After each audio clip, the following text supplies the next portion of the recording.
এক সাহাবীর ঘটনা, সাহাবী পয়গম্বরের দরবারে গিয়ে বলে, ও পয়গম্বর, ঘরের ভিতরে খাবার নাই, কি করব? পয়গম্বর বলে, নামাজে দাঁড়িয়ে যাও।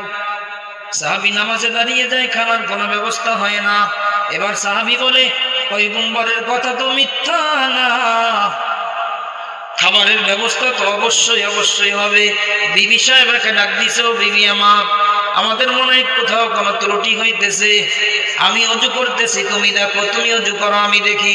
এভাবে দুজন অজু করার পর সাহাবী মসজিদে নববীতে গিয়ে নামাজে দাঁড়ায় গেছে। বিবি সাহেবা ঘরের ভিতরে নামাজে দাঁড়ায়। বিবি সাহেবার নামাজ শেষ হতে হতে ঘরের ভিতরে কুদরতি ভাবে যাতা ঘোরা শুরু হয়ে গেছে। আর ঘরের ভিতরে যত পাত্র ছিল সমস্ত পাত্র আটা দিয়ে ভরপুর হয়ে গেল। বিবি সাহেব এবার রুটি নাস্তা বানায় স্বামীর জন্য অপেক্ষা করতেছে। স্বামী যখন ঘরের ভিতরে আসছে, বিবিকে বলে, ও বিবি, খানার কোনো ব্যবস্থা হলো নি? বলে, হ্যাঁ।